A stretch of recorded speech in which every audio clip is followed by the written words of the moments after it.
Good. Hi everyone, my name is Dylan, who most of you know from Deakin University, and today I'll be troubling the notion of sustainability by asking some questions. The intention of this talk is to ask provocative questions to push our thinking into a space of possibility and question taken for granted practices and language around sustainability. To start, I want to acknowledge the Wurundjeri and Wadawurrung people as the traditional custodians of the land that I work, live and play on, and pay my respect to elders past and present. The painting here captures the essence of this talk, which is learning together and growing together. While I speak a lot about the I in this talk, it's intended that we're thinking about the we as we move forward. Since moving to Australia, I've been on my own journey of truth listening, learning about the histories and cultures of First Nations people. And I engage, as a white immigrant, I engage in my own readings, listenings, watchings, teaching content and pedagogical strategies to acknowledge what has been done before me. For instance, I share the pre-colonisation map of Australia, which highlights the destruction colonisation has done to the country.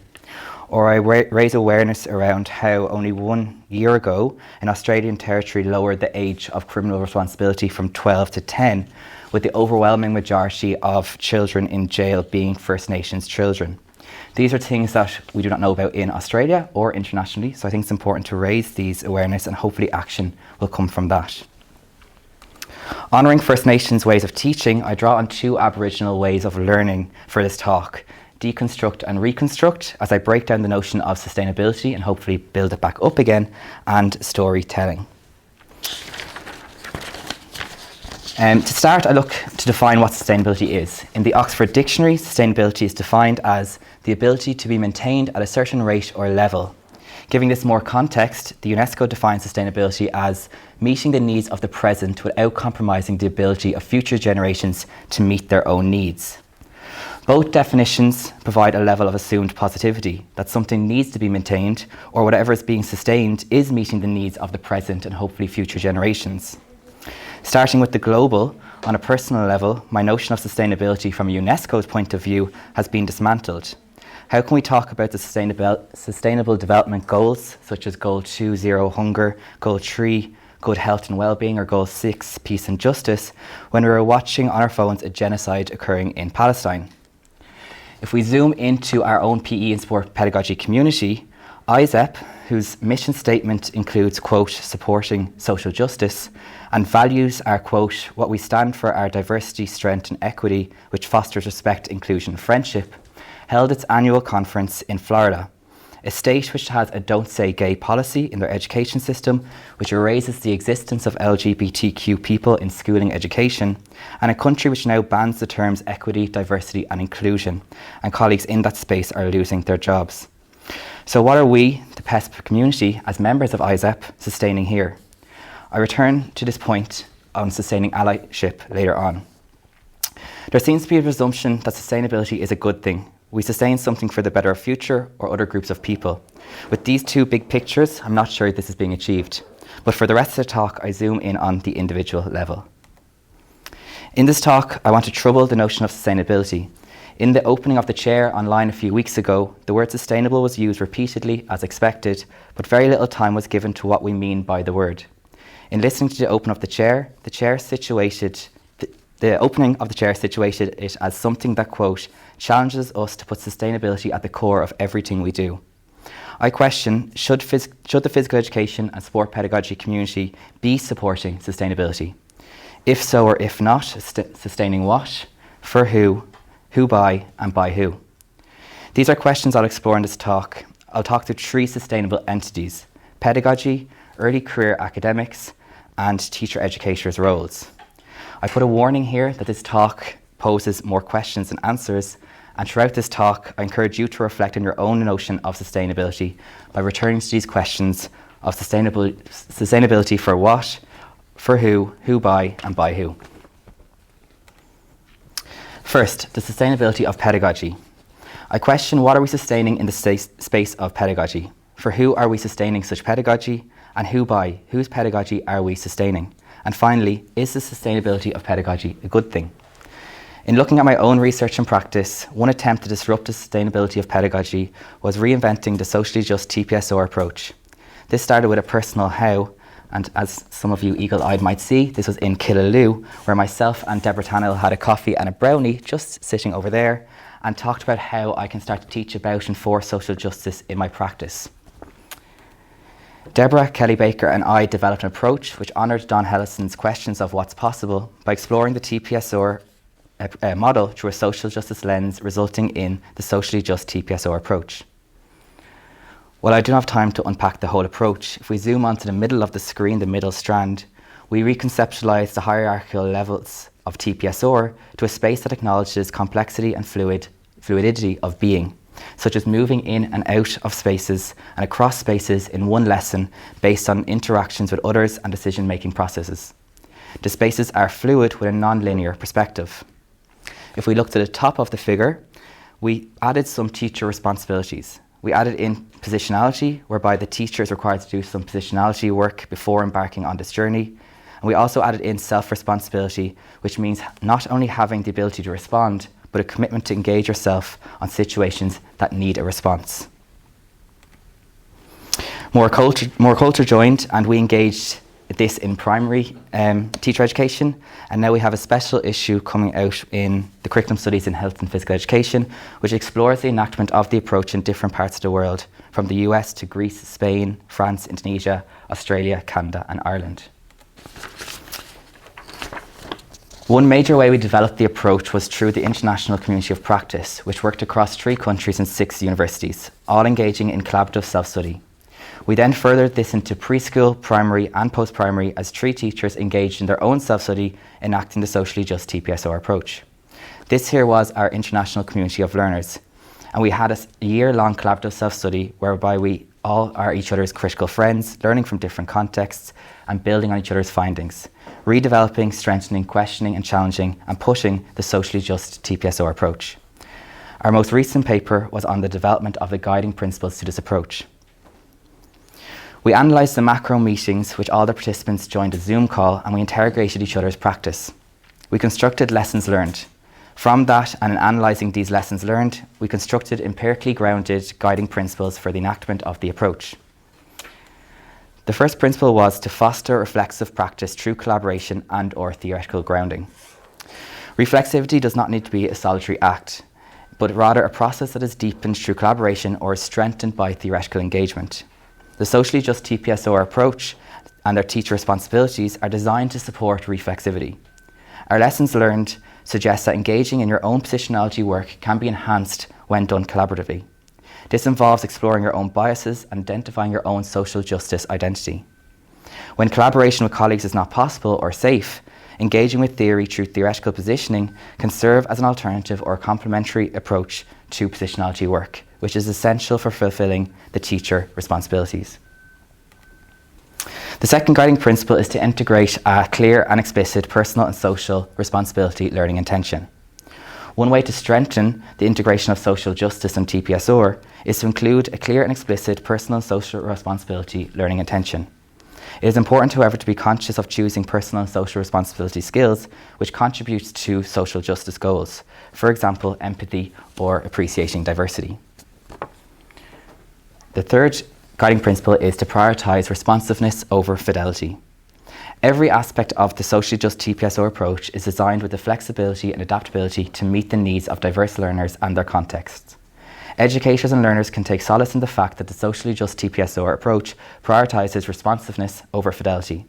For example, social justice can be an unfamiliar place for both the educator and the learners. As such, educators may want to prioritise particular aspects of the approach that feel comfortable to them as they enter a space of learning around social justice. In this case, attempts to rigidly adhere to every aspect of the conceptualisation would be misguided use of the approach and likely result in an overwhelming and frustrating experience.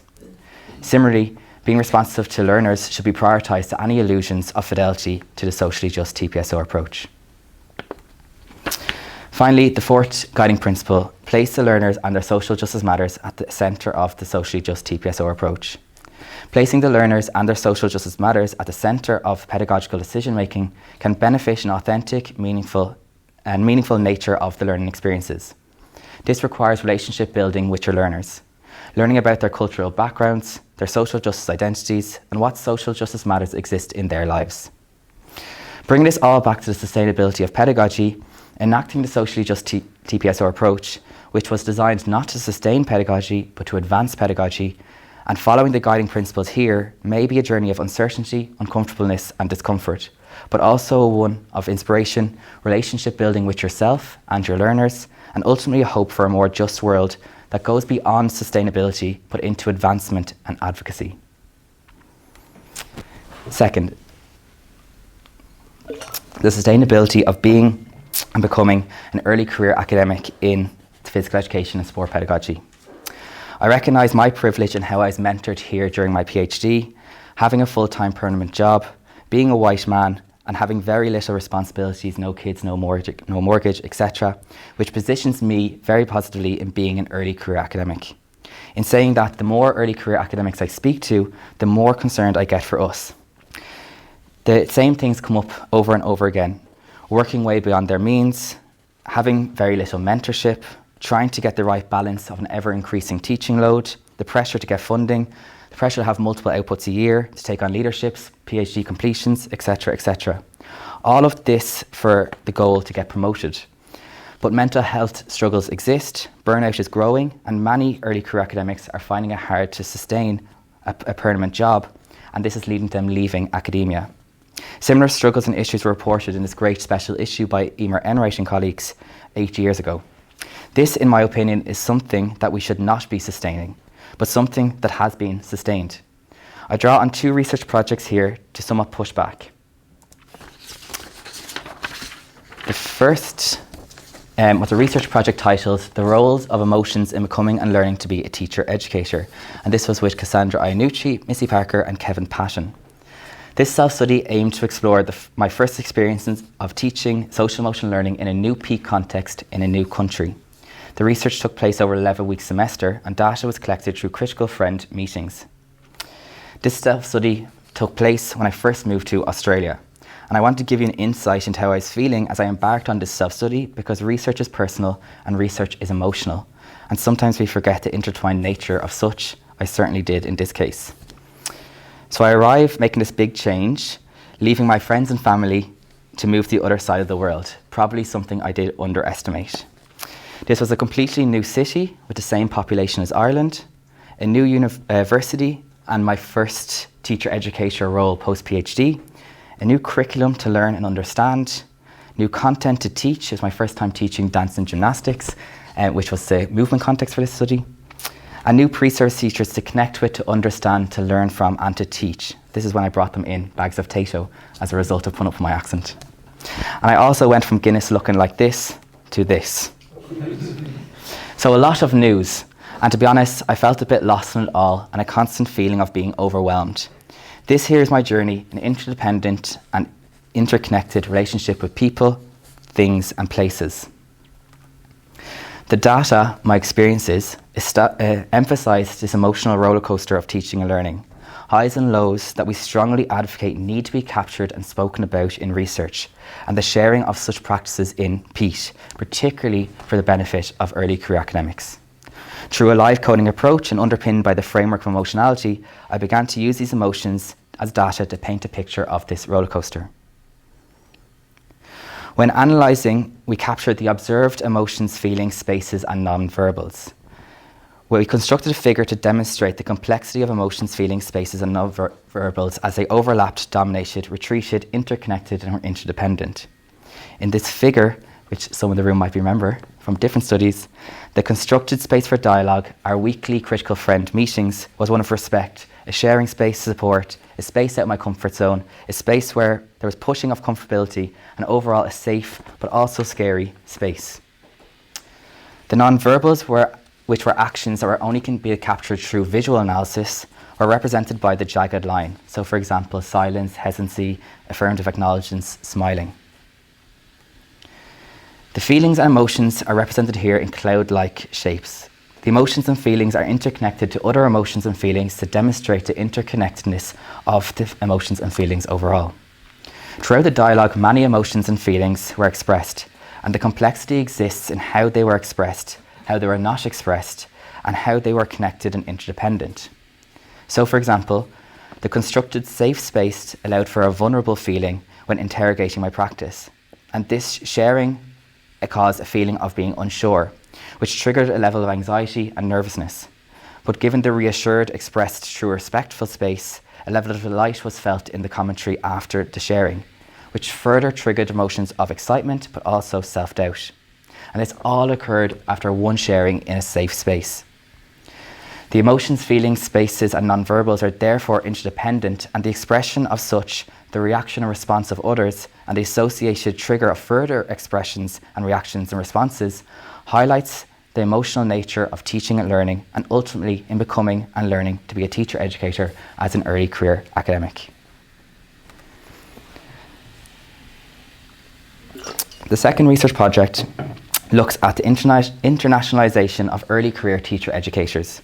We are 5 teacher educators from 4 countries, Ireland, Brazil, Portugal and Spain, teaching and researching in different countries, Ireland, Australia, Canada and Norway. This research was guided by this research question: what are the experiences, challenges and benefits of being an international early career teacher educator, teaching and living in different national contexts? And we've underpinned this through a storytelling approach, such as prompts like this tells a story about a time when you felt your personal identity enhanced or challenged your professional identity as becoming an international early career academic. We would then meet and listen to each other, support each other and challenge each other's thinking and practice around this. These were very, very emotional meetings, and again, recognising my privilege as a man and the only man within our research group, some of the experiences of the early career academics who are women and what they went through and go through would definitely question the word sustainability in this space. While multiple directions have been constructed from this research, I focus in on one, the notion of belonging, which is particularly, but not exclusively, relevant for early career teacher educators who move abroad to progress their career. Marina and Carla spearheaded this project and conducted data analysis to transform our experiences into a poem. This was then shared with the rest of the team, and we continued to build on this poem through data analysis and different ways of interrogation. The purpose of this was to view and understand data and experiences differently, and it resulted in what I believe to be in a very extremely powerful poem, which I'll read now, but I'm not a poet and I don't know how to properly read this, but stick with me. Our dreams seemed distant until we opened the door of the unknown and invited ourselves in. Our dreams seemed unachievable until a group of wanderers shared familiar fears. Our dreams were so far off, they haven't even been dreamt yet. Our dreams seemed unrealistic until they became real. They became real in lecture halls filled with accents not our own. We translate ourselves not just in language but in presence. Homesick, rootless, what narcissus are we doing here? Still, for the first time, we feel seen, we feel valued. Navigating the margins, where self meets system, we begin to craft belonging in the spaces in between. The spaces in between, the stories never told, the vulnerability of being locked in Pandora's box. Outsiders see us thriving with fulfillment and success. We look for the roses in our gardens, where family time is on the other side of the clock. The unspoken divide, the hard unspoken divide. Belonging to, belonging true. Through laughter in unfamiliar tongues. Through mentors who see, through colleagues who care. Through new cordia that push you up. Through moments that say, tu si cavalles. Through constant contradictions. Still becoming, dreaming to belong. When we turn to the research in our field, colleagues such as Kirk provides advice such as this on the screen to academics. Building on this, I want to make a call for action. As you can see from these brief insights into 2 research projects, being an early career academic can be an emotional, complex and somewhat isolating journey, and we need to accept this within the PE and sport pedagogy community. This is the reality. But this then gets challenged when we go for promotion, for example. We leave all this to the side to fit into neoliberal systems which value outputs, individualism and urgency. My plea here is to disrupt the sustainability of being an early career academic. While I call for early career academics to push back at this, I know from first-hand experience how we are in somewhat precarious positions. Some of us are on contracts and some of us need to meet those neoliberal standards. Therefore, my call is to the established academics in positions of power in the university. While we, early career academics, stand on the shoulders of giants, we do not need to take the same pathway. A new pathway can be carved out, but we need to do so in an act of solidarity across career stages. In this case, advancement is prioritised over sustainability.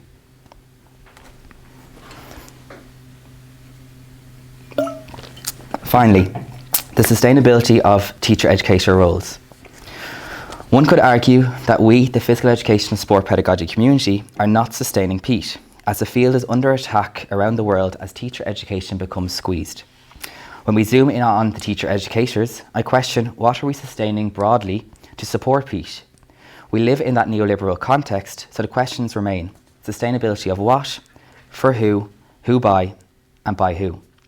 Framed in Dr. Katrina O'Sullivan's call to use our privilege as academics, I focus on social justice given my research area and the sustainability of or not of such, and I explore this through one research project.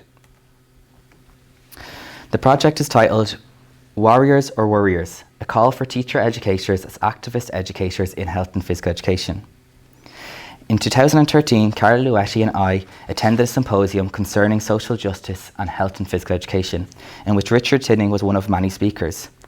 We were struck by the speakers' talks which centred on a perceived stagnation or no change within the HPE field. We used this as an inciting moment as a means to confront some of the broader issues that we thought were at stake. Specifically, we set out to challenge the notion of no change in HPE and to reject the portrayal of teacher educators as mere worriers. The research is framed in Freire's work on being both a warrior and a worrier in the pursuit of social change. It adopted a narrative inquiry and a storytelling data collection approach based on 3 questions constructed from the inciting moments from the symposium, which looked at what is change, what do we value, and what is a warrior or a worrier. Staying true to our belief in intergenerational learning through community, we invited Richard Tinning to the research to engage in dialogical writing process, learning from each other's intergenerational perspectives.